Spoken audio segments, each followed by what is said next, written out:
Ek onthou hoe dat ek as 'n kind so per geleentheid saam met my pa na die stortingsterrein buite die dorp gegaan het. My pa het op daai stadium oudhede verkoop en bymekaar gemaak.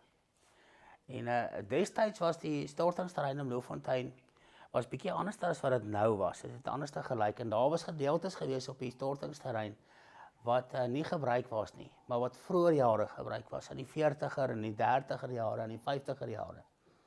En van die van julle wat, julle mag nie sê oud is julle nie, want dan weet julle ek is oud. Die van julle wat dit kan onthou miskien. En dan so, as jy daar gegaan het, en bereid was om so 'n bietjie te gaan skatte jag, dan het my pa het ons gestuur, dan moes ons vir hom hierdie klein groen koukborrels gaan soek het. Ek weet nie of julle weet hoe dit eers hoegenaamd lyk nie. Dis net sulke groot koeldrankborrels, maar dit is geliggroen geweest. En die mooiste gedraaide oudtydse bottels, sulke lang groot borrels, sulke mares en fancy patrone en fancy opgedruk. Dit was in die oudtyds goed tyd gehad om goed mooi te maak. Vandag is dit mos net sulke ordinary bottels met 'n sticker op. Destyds was die stickers deel van die bottels se design, deel van die ontwerp geweest. En so ons het dit bymekaar gemaak en then there was old ammunition and ammunition boxes and what have you, the most interesting stuff. And I remember as a child how excited I was and I couldn't believe my father took me there to help him with this. I mean, this is right up my alley. This, if you're a young boy, then this is what you want to do with your dad. So en ons het 'n kompetisie gehad, wie kan die oulikste, die mooiste skatte, die vinnigste bymekaar maak. En my pa het natuurlik dit gelike en dan het hy al hoe meer oudhede gehad wat hy kon verkoop het. En die rede hoekom ek daaraan teruggedink het, is dat ek glo die Heilige Gees het dit vir my weer teruggebring, die ou memory na al die jare. Terwyl ek voorberei het vir vandag, toe bring die Heilige Gees die woord scrutinize vir my op en ek begin 'n bietjie na te force en te kyk na die woord scrutinize. And who of you know the word scrutinize? The English people around us now. And that is wanneer jy iets ondersoek met 'n vergrootglas, wanneer jy 'n bietjie mooi kyk na dit, as jy 'n bietjie ondersoek hou. En die konteks waarin ons die woord gewoonlik gebruik, is wanneer ek dalk vir jou sal vra dat jy jou lewe moet ondersoek. I ask you to scrutinize your life. En dan sal dit gewoonlik vir jou beteken dat jy moet kyk wat is in jou lewe en dan moet jy die slegte dinge raak sien en identifiseer en daarvan ontslae raak. That is basically scrutinize. Right. En dan is dit ook waar ons fokus is. We're focusing on the bad and the ugly and the negative stuff and how to identify it and how to get rid of it. Then we scrutinize our lives. En ons is mos nou in die lentseisoen en ons is op pad ons is vandag halfpad op pad na Goeie Vrydag toe. Halfpad met die lentseisoen en and so we are busy scrutinizing our lives and see what is there that we should get rid of. That is what scrutinize means. Maar terwyl ek my navorsing doen, toe kom ek op hierdie ding al wat my so geseën het en ek kom agter dis die Heilige Gees is wat hy wil sê. In die oud-Romeinse konteks van scrutinize, die Romeine het ons vandag praat hulle Italiaans, maar destyds het hulle Latyns gepraat. Dis die oudtydse Italiaans, so is Latin, they spoke Latin en het Latyns gepraat. En so die woord scrutinize, sy stamwoord, kom van die Latyns af, wat beteken scruta, van scruta, S-C-R-U-T-A, scruta. En dit word gebruik wanneer hulle verwys het na gemors of na vuilgoed. Okay. So scruta beteken gemors of vuilgoed. So scrutinize, the focus is on rubbish. And then the word for asblikgrawers, if you go through the rubbish, if you examine the rubbish, is Scrutari. Scrutari. So al die Scrutari was hierdie ouens gewees. Julle ken hierdie ouens wat so met die karretjies loop deur die swartsakke gaan. Okay? The Romans would have called them Scrutari. Ons noem hulle sommer asblikgrawers. Okay. But they were Scrutari. And here is what blessed me. Dis wat my geseën het. 'n Scrutari beteken mense wat vullishope sorgvuldig deursoek met die doel om dit wat waardevol is daaruit te herwin. Wow. Mense wat vullishope deursoek met die doel om dit wat waardevol is daaruit te herwin. En ek deel dit met Marie en sy sê vir my, is dit nie awesome nie? Isn't this what this guys does? What they do? Hulle gaan deur jou swart sake en hulle kyk wat is daar, what of there that is of value that they can recover and maybe sell it. Okay. En so baie van hulle spesialiseer in plastics en party van hulle in dit of in dit. Maar hulle is Scrutari. En dit is wat hulle doen. En Scrutari verwys nie noodwendig na armoedige, onwaardige mense wat aan die vullishope van die lewe vasgevang is nie. Dit is hoe ons kyk na asblikgrawers. Dis hierdie arme mense wat nie klere of kos het nie. En dis wat dit is, but it's not what they are, it's not who they are.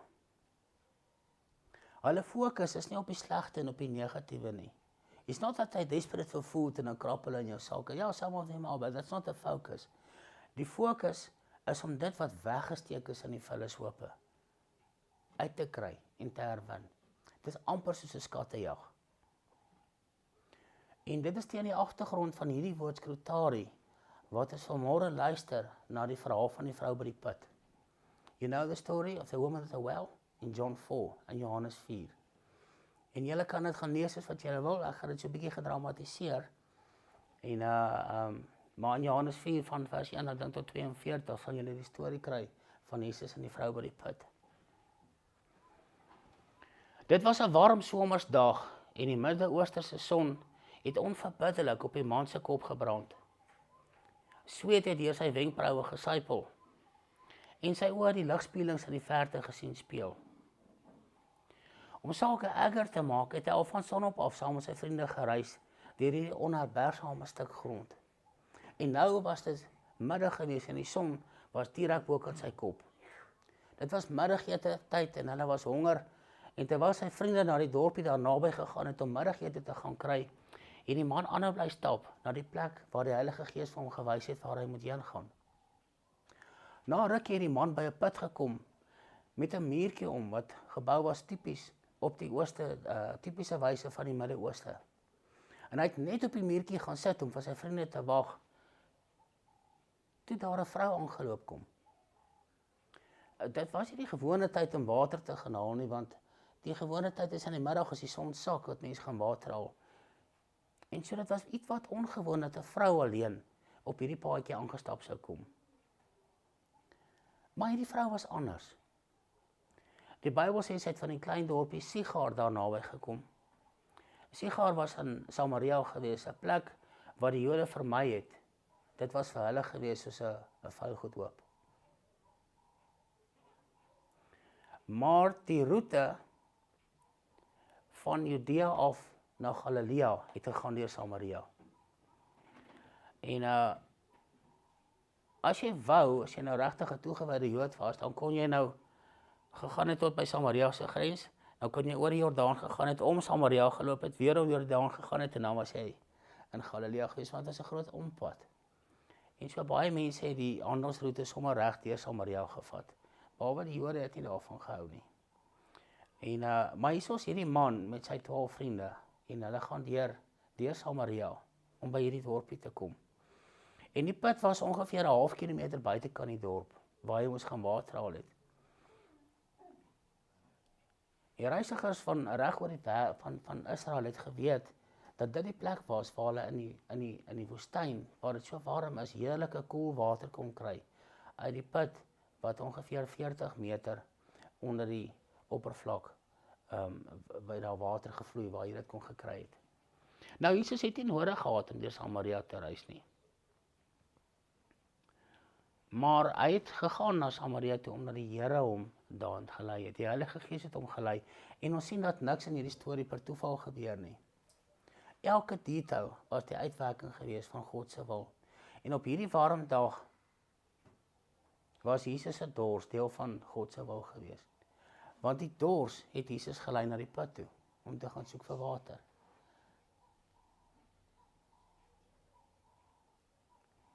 Maar jy sien, die vrou wat die vorige aand vergeet het om te gaan water haal, of wat dalk ander goed gehad het en toe sy moes gaan water haal het, sy het nie gaan water haal nie. Maar alles werk saam in hierdie verhaal, sodat die vrou op die regte tyd, op die regte plek kon gewees het. En sy vergeet om te gaan water haal, en die middag, in die middaguur, moet sy gaan water haal.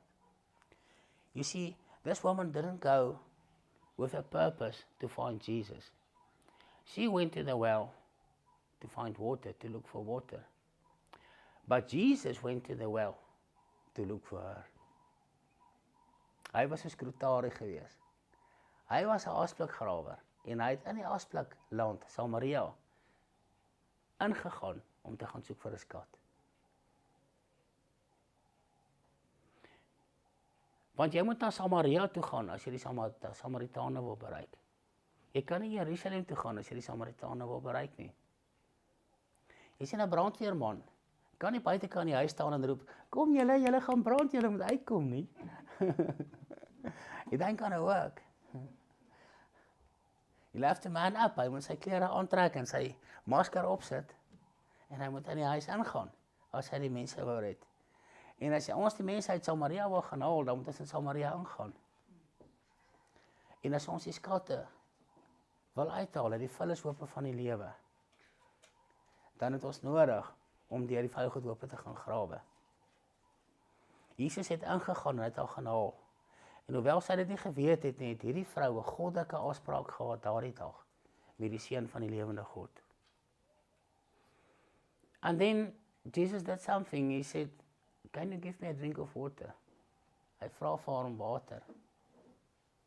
Sy donker oë het haar deursoekend aangekyk en sy het skielik baie selfbewus gevoel. Soos wat sy in haar tipiese Samaritaanse draag daarvoor hom gestaan het, was sy baie bewus gewees van 4 onsigbare mure wat tussen haar en hierdie man gestaan het. Die eerste muur was 'n godsdienstige muur gewees. Want die Samaritane het 'n godsdiens bedryf wat die Jode afgekeer het. Die tweede muur wat tussen hulle was 'n geslagsmuur. Because a pious Jew would never speak to a woman, let alone a woman of another nation, an ungodly nation.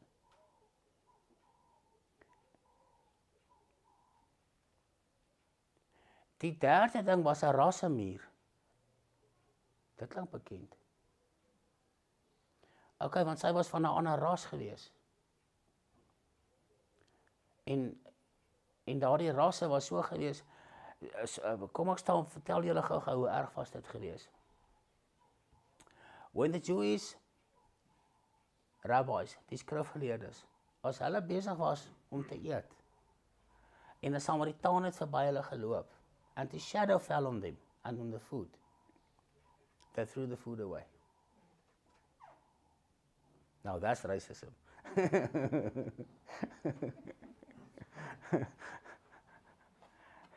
Contaminated by a shadow. That's racism. En dit was wat sy verwag het, dit was wat sy geken het. Jy sien, hierdie vrou het uit die aflope van die lewe gekom. Sy het geweet hoe voel dit om verwerp te wees. Sy het geweet hoe voel dit om 'n kind te wees, om 'n ashoopdogter te wees, om 'n kind te wees wat die wêreld weggegooi het. Want die laaste muur wat tussen haar en Jesus gestaan het, was 'n morele muur. Hierdie vrou het 'n immorele leefstyl gelei. And she did something that was at that time unspeakable. Vandag is dit toelaatbaar. Sy het saamgebly saam met 'n man, wat nie haar man was nie. En toe sy voor hierdie man staan, toe voel sy skielik verskriklik selfbewus van hierdie goed, wat keer, dat hierdie man met haar kan praat. Maar al hierdie dinge, gelukkig, het Jesus nie verhoed om met haar te praat nie, want jy sien, hy was 'n Scrutari gewees. Hy was 'n asblikgrawer gewees, en hy het een doel voor oë gehad, om te gaan soek na iets wat waardevol is.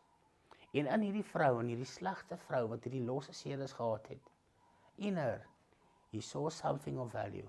He saw the gold. She went to look for water for her body, but then he gave her water for her soul. En hy sê, kom drink van die lewende water, wat ek vir jou kan gee. En sy vra vir hom, jy dan nie eers 'n emmer by jou nie, hoe gaan jy vir my water gee? En hy sê vir haar, daai water wat jy vir my gee, ons gaan nou weer dors wees. Maar die water wat ek vir jou het, as jy van dit gedrink het, sal jy nie weer dors wees nie. And afterwards he spoke to her. Maar hy het op so'n mooi manier met haar gepraat, op so'n manier, dat sy nie geafronteerd gevoel het nie. Selfs toe hy vir haar gesê het, gaan haal jou man. Toe sy nou verskoning gehad, ja, maar dit is nou so en so, ons is nou skaam, jy weet, want die ou wat by jou bly is, mos nou nie jou man nie. En hy sê vir haar, ja, jy is reg, die ou wat by jou bly is nie jou man nie. En sy kom agter, sy is die teenwoordigheid van iets groter, iemand groter, as wat sy is. En wat my so geseën het, and this blessed me so much, you can read this in John 4, is they remained for 2 days in that little town. Hulle het vir 2 dae toe daar agtergebly. Want sy het dorp toe gegaan en gesê, ouens, kom kyk wat het ek gekry. Hierdie ouens, dit nie dalk die Messias waarvan die Jode so baie praat nie, maar van ons leer nie. En Jesus het toe vir 2 dae gebly. And these Gentiles, these people, they weren't supposed to get fed by Jesus because he came for the Jews. And for 2 days he taught. And for 2 days he ministered to them. En vir 2 dae het hy deur die asblikke gegrou van die lewe. Hy en sy 12 disciples. And you can imagine when he left there, Seagull was in a revival. Because they had the experience. They had a meeting with the living God. En dit is God se hart vir ons. Dit is God se hart vir ons. En ek glo dis wat die Here se boodskap is vir ons vandag. Dat ons moet gaan Scrutari word, ons moet asblikjagters raak. En gaan soek na dit wat waardevol is in mense se lewens. While I was praying this morning, I became so sad. In hierdie laaste jaar het mense kom sit in hierdie beradingskamer. And they said they came for counseling for their marriage. But when they sat down, they took out all the dirt. And it was so sad. And I tried to show them the gold, but they just couldn't see the gold. En nou het hulle het geskei, en het mekaar uitgegaan. En ek het die ander ene gekry en gesê, is dit nodig, kom, won't you give it a shot, why don't you try? See the gold in her, see the gold in him. Daar is soveel, onthou jy die vrou, onthou jy die man met wie jy getroud het. Destijds, he and she is still living in there, they are still there. And they just couldn't see it, all they could see was the rubbish. And they gave me 20, 30, 40 reasons why they should divorce. And I say, but if there's one reason that you could stay, won't you stay? And they couldn't. Dit was so hartseer gewees. Dit is so sad. Dit is nie God se hart nie. Sy hart is dat ons die goud raak sien in die mense. And that we will dig out that gold, that we will mine that gold. That which is precious. And bring that to the top. Ongelukkig ons fokus is so, dat ons nie dit raak sien nie. Wie van julle was al in Kimberley by die diamantmyn gewees? So 'n bietjie onder in die grond en wie van julle was al in 'n mynskaal gewees? So 'n paar van julle. Okay. Wie van julle was al in 'n goudmynskaal gewees? Okay, is nog so 'n paar van julle. Lieg ek vandag as ek sê dat as jy daar instap, dan is die skaag nie vol goud nie. Dit shine nie van, it doesn't shine of all the gold. Am I speaking the truth? Watter kleur is goud oorspronklik? Watter kleur is gouderts oorspronklik? It is so 'n vaal kleur, ja, so for sometimes white, but sometimes it's black. It's covered in mire. It's vuil.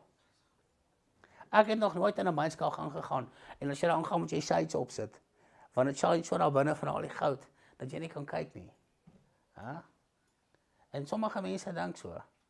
Hulle dink, they think you don't need a lamp when you're down there because all the gold is shining so much, it will just light up the whole place. There's a wake-up call for you. Jy sien, gold is buried. Dat die Here het dit so beplan. If you want gold, you've got a mind for it. En as jy eers die erts gekry het, dan moet jy dit na boontoe bring en dan moet met daai erts werk en dit was en dan kom die goud uit. En dit is dieselfde in ons geestelike lewens. That's why I don't give up with some of you. That's why me and Marie, we keep on, we keep holding on. We're keeping out in the promise. Ons gee nie op nie. Beteken is al 5 jaar. And then after 5 years, we see the gold come out. Mense kom en dan raak hulle weg, en na rukkie kom hulle weer, en hulle het verskonings en so aan, but we keep on, because we see the gold. Ons sien dit wat waardevol is, en dis God se hart. Dis sy boodskap vir vandag. If we want revival to break out in this little church, if we want God's presence in this little church, en toe ek laasweek vra, wie wil graag in tale praat, wie wil met die Heilige Gees gedoop word, toe gaan daar baie hande op. Is it still like that? Wie van julle wil graag in tale praat? Wie wil graag met die Heilige Gees gedoop word? It's still like that. Then we've got to catch God's heart and see the gold. En ons moet ons fokus skuif. Want asblikjagters gee nie om hulle hande vuil te maak, sodat hulle by dit uitkom wat waardevol is nie. Gold diggers don't mind getting their hands dirty, because their objective is to find the gold. They can wash their hands afterwards, once they found the gold. En ek glo dat die vrou by die put aan baie opsigte weerspieël hoe ons bewus is van die mure wat tussen ons en God staan. Somebody said, I think it was Joseph Prince, who said that the greatest thing that keep Christians from living the fullness of their lives that they should live is condemnation.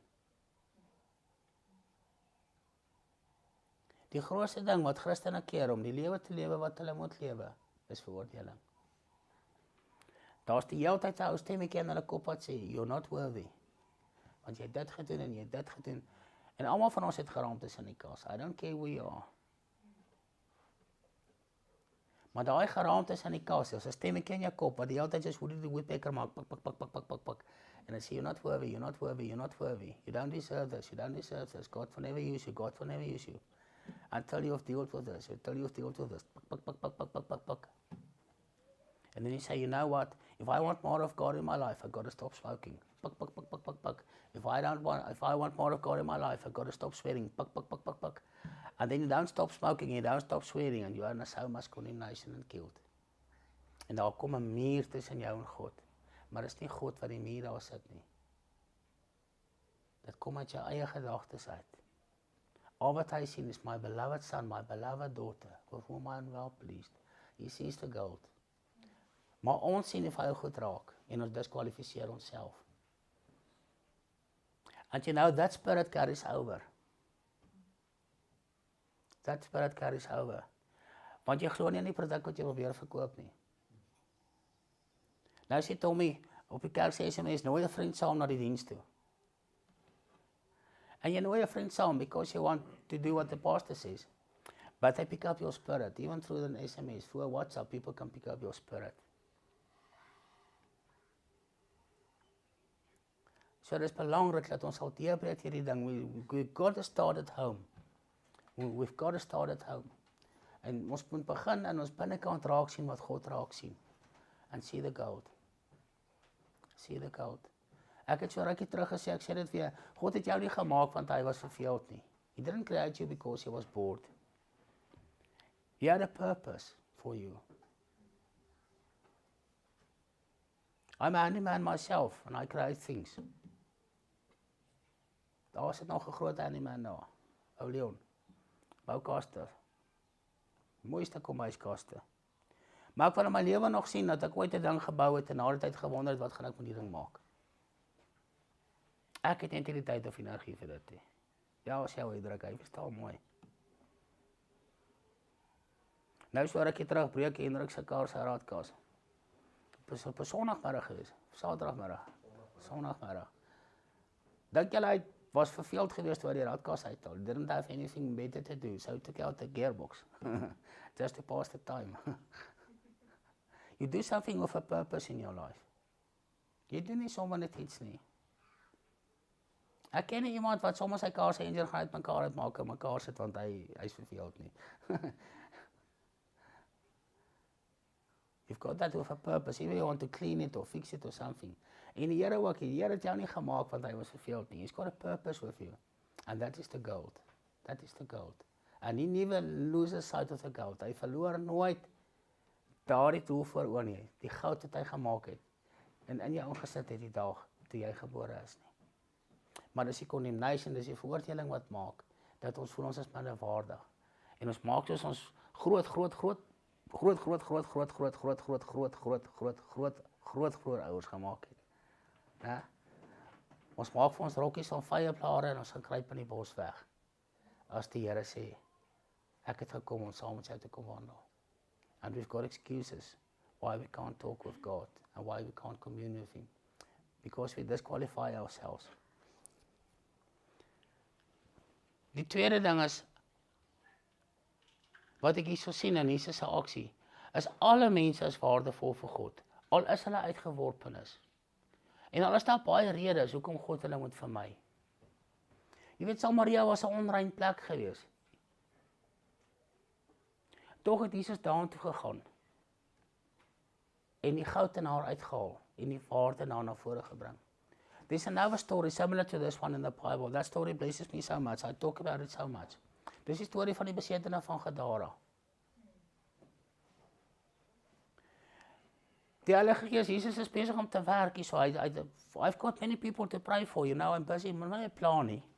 En die Heilige Gees sê vir my, ek gee nie om nou nie, maar nou moet jy luister wat ek vir jou sê. Stop om vir hierdie mense te bedien, en klim in die skipie en ry. So hy sê vir sy dudes, hoor jy sal, stuur die mense huis toe, ons klim in die skipie, ons ry, ons gaan oorkant. Maar die plek waartoe hulle gaan, is 'n plek waar geen Jood sal gaan nie. You know why? There's a little town there, and its name was Gadara, you know? But it was a pig farm community. And what's one thing about pigs and Jews? Hulle jou nie so lekker nie.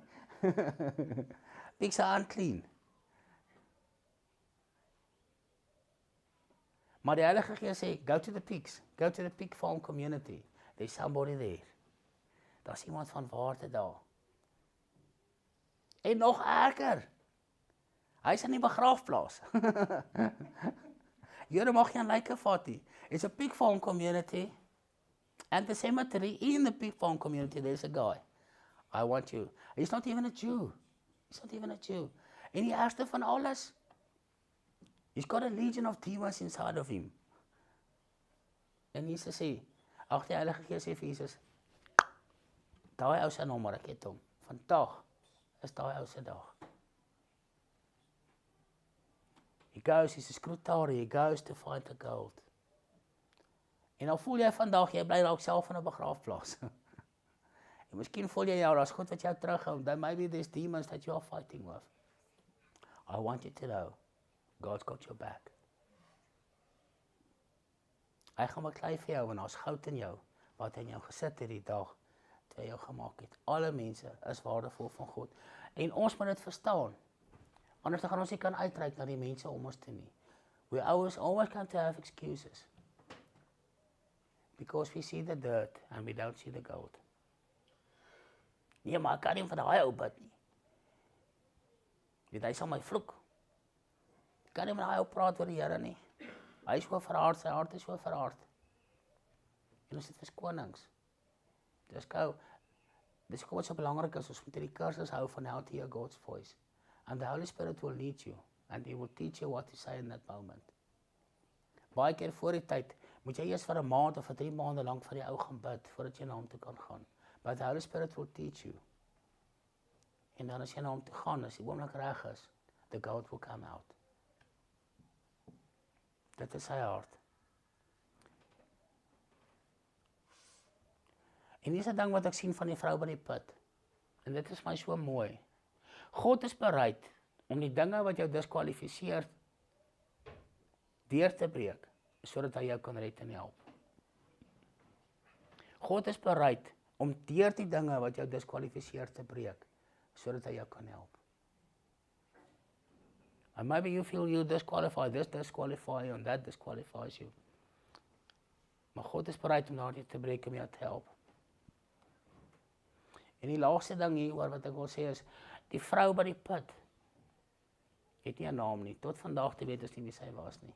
You know, famous people in history always have names. Sy was maar net die vrou by die put. You don't have to be a somebody for Jesus to see you. Jy het nie nodig om 'n iemand te wees voordat God met jou gaan werk nie. Jy kan sommer net 'n vrou by die put wees. Wat een warm somersmiddag kom water haal, want jou water het opgeraak. And before you know it, you will have an appointment with the living God. Maar dit is sy hart vir ons. En ons moet hierdie ding verstaan. Hierdie ding moet in ons harte kom vassit. Sodat ons kan Scrutari word en uitgaan en die goud in ander mense raak sien.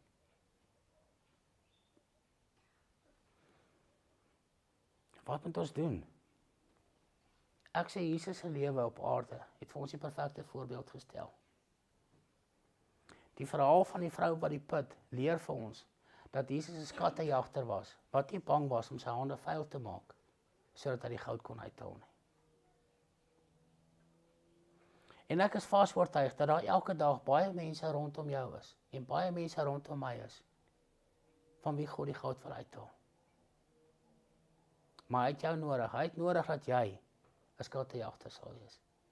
Dat jy will be 'n Scrutari, 'n asblikgrawer, wat nie bang is om jou hande vuil te maak nie. Dat jy iemand sal wees wat deur die mure sal kyk van mense, mure wat hulle diskwalifiseer, en dat jy die skatte binne in mense sal raak sien. Dis 'n manier van anders te dink. Mense kom na my toe en sê, Tommy, jy moet help. This guy is in witchcraft, he's involved in the occult. Of hierdie vrou is 'n Wicca witch. This is not my cup of tea. Jy het meer opleiding in dit, jy moet haar gaan help. But you know what, God sent you. He didn't send me. Ek gaan jou help, ja, want dit is my werk as 'n coach, ek is jou pastor. So I'm gonna give you some help and training and some pointers. But you've got to do the job. Want die Here het jou vertrou om die goud uit haar te gaan haal. You've got to be the mind digger. Jy moet die Scrutari wees. Ek sê nie jy moet loop en dweep met die Bybel onder jou arm nie. That's why you're going to lose more people than you will ever win. Maar doen daardie ekstra bietjie moeite vir die mense om jou. Nooi hulle saam kerk toe, nooi hulle saam sel toe. They can say yes for 50 times, but the 51st time they're going to say, they can say no, but the 51st time they're going to say yes. En hulle gaan kom. En ons vertrou die Here dat hulle lewens gaan verander. En as die tyd reg is, wees wakker om die lewende water ook aan hulle te gee. En ek glo dit is regtig God se hart vandag. Sy hart is nie dat ons die hele tyd hier moet in hierso gooi en ons is 'n groot meer, soos die meer van Galilea nie. Maar eintlik die dooie see, that's a better vergelyking. Julle weet die dooie see het nie water wat uitvloei nie. Daar's net water wat invloei. But that's why it's dead. Daar's nie water wat uitvloei nie. Okay? En as ons net die hele tyd inkry van die Here af, then everything's going to die. Dit gaan sout word van al die goeders wat daarin is. En dit wat bedoel is om jou lewendig te maak en te voed, gaan jou dood veroorsaak. It's got to flow, there's got to be a flow. An inflow en an outflow. Dan is dit gesond. So dit wat ons hier leer, dit wat die Heilige Gees vir ons wys, ons moet dit deel met ander mense sodat daar vloei is. En dan is dit gesond. En dan is daar groei en daar is ons lewe. Amen.